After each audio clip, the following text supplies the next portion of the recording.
Men qo'limdagi bir dasta pulni unga qarab uzatganimda, uning ko'zlarida shunday dahshatli nafrat va alam chaqnadiki, o'zimni erga kirib ketgudek his qildim. Men mashinasining narxi o'nlab oilalarning butun umrlik daromadiga teng bo'lgan, kibrli va o'ziga bino qo'ygan bir erkak edim. U esa qorni to'ymasligini o'ylab, mardikor bozorda sarg'ayib turadigan, egnidagi kiyimi eskirib ketgan, kimsasiz bir qiz edi. Men uning g'ururini pul bilan sotib olaman deb o'ylagandim. Ammo u menga shunday dars berdiki, o'sha yirtiq kiyimli mardikor qiz qarshisida men o'zimni dunyodagi eng qashshoq, eng gado insonday his qildim. Assalomu alaykum. Hayotning kutilmagan zarbalari va qalb sirlariga qiziqadigan qadrdon hikoyachi Momo kanalining obunachilari. Agar siz bizning pinhona tuyg'ularga to'la dunyomizga ilk bor qadam qo'yayotgan bo'lsangiz, obuna bo'lishni va like tugmasini bosib qo'yishni unutmang. Qulayroq o'tirib oling. Chunki bugun men sizlarga qanday qilib o'z kibrimning botqog'idan bir ojizagina ayolning toza muhabbati orqali yorug'likka chiqqanimni so'zlab beraman. Bu mening tazarrum, mening iqrorim. Mening ismim Farruh. 35 yoshdaman. Poytaxtda o'zining bir nechta do'konlari va savdo shoxobchalariga ega bo'lgan, boylik ichida suzib o'sgan yigit edim. Atrofimdagi hamma narsa sotiladi va olinadi degan tushuncha bilan yashardim. Do'stlarim, sheriklarim, hatto ba'zi sevgan qizlarim ham mening pulim uchun yonimda pashshadek parvona bo'lishardi. Ayollarni faqat chiroyli qo'g'irchoqdek ko'rardim. Ammo bir kun kelib, oddiygina bir mardikor qiz mening butun falsafamni chil-chil sindirishini xayolimga ham keltirmagandim. O'sha kuni yangi olgan katta hovlimni tozalash uchun ko'cha boshidagi ishchilar to'planadigan joydan ikkita ayolni yollashga bordim.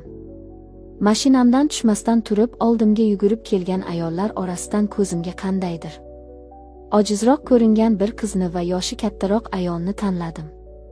Qizning egnidagi kiyimlari o'ta sodda. Yuzlari oftobda qoraygan, lekin ko'zlari, o'sha qop-qora, mudom yerga qarab turadigan ko'zlarida qandaydir tushunib bo'lmas soflik bor edi. Uning ismi Sevara ekan. Ular kun bo'yi tinim bilmay ishlashdi. Men hovlidagi so'rida qahva ichib, telefon o'ynab o'tirardim. Ba'zan ko'zim o'sha qizga tushib qolardi. Uning nozik barmoqlari bilan og'ir chelaklarni ko'tarishi, yuzidan oqayotgan terini bilagi bilan artib qo'yishlari nega ekanligini bilmayman, e'tiborimni tortardi. Men unga shunchaki qiziqish bilan, ehtimol ozgina shafqatsizlik aralashgan qiziqish bilan qarardim. Kechga yaqin ish tugadi. Men ish haqini berayotib, kutilmaganda Sevaraning qo'lidan ushlab qoldim. Pulni uning kaftiga qo'yardim-u, o'zimning kibrli va beparvo ohangimda: "Hamma ishni qilaverasanmi, Sevara?" dedim yuziga yaqinlashib. "Agar osonroq pul topishni xohlasang, shu uyda faqat menga xizmat qilsang ham bo'ladi." Men xizmat deganda nimani nazarda tutganimni u aniq tushundi. Uning ko'zlarida bir zum dahshat, keyin esa shunday yovvoyi nafrat chaqnadiki, u qo'limdagi pulni yuzimga otib yubordi. "Men sizga sotiladigan buyum emasman", deb baqirdi u ovozi titrab, va yig'lagancha hovlidan yugurib chiqib ketdi. Men qotib qoldim. Axir hamma unga o'xshagan ayollar shunday hayotga rozi bo'ladi deb o'ylardim-ku. G'ururimga qattiq zarba tegdi. Bitta mardikor qiz menga rad javobini berdimi degan alam ichimni yondira boshladi.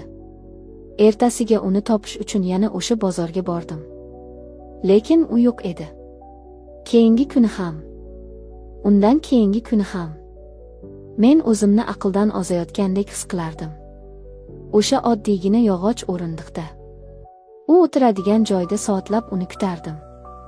Kibrim va g'azabim aralashib, topaman va tizzamga cho'ktiraman deb o'ylardim. O'rindiqning taxtasiga mashinamning kaliti bilan "Sevara, qayerdasan? Kechir", deb yozib qo'yganimni o'zim ham sezmay qolibman. Kechir. Men Farruh. Bitta ko'cha qizidan uzr so'rayapmanmi? Nihoyat bir haftadan keyin uni topdim. U o'sha o'rindiqning bir chekkasida.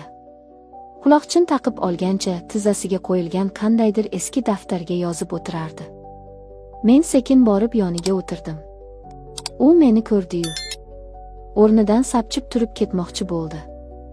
Men uning bilagidan ushlab qoldim. "Qo'yib yuboring", dedi u past, lekin titroq ovozda. "Iltimos, qochma", deb pichirladim men. Men nima deyishni bilmasdim. O'zimning shu holatimdan o'zim nafratlanib ketardim. Lekin uning ko'zlaridagi o'sha yoshlarni ko'rgach, butun kibrim chil-chil sindi. "Siz nima xohlaysiz mendan?" deb ho'ngrab yubordi u.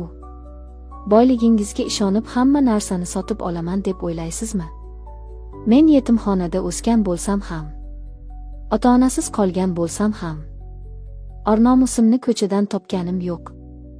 Sizga o'xshagan hayvonlar dastidan halol ishlashga ham qo'rqib qoldim." Bu so'zlar xuddi yuragimga urilgan xanjardek bo'ldi.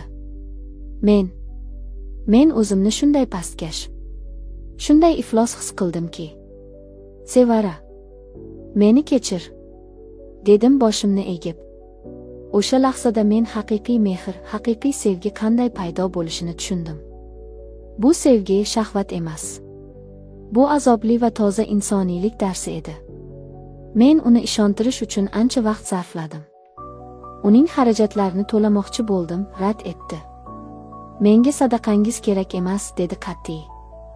U shunday g'ururli ediki, uning bu qaysarligi meni battar unga bog'lab borardi. Men o'zimning mag'rur hayotimdan voz kechib, u ijarada yashaydigan xaroba uyning eshigi tagida soatlab o'tiradigan bo'ldim. Menga endi boy do'stlarim, dabdabali ziyofatlar qiziq emasdi. Menga faqat uning yuzida paydo bo'ladigan bittagina tabassum kerak edi. Vaqt o'tib u menga ishonishni boshladi.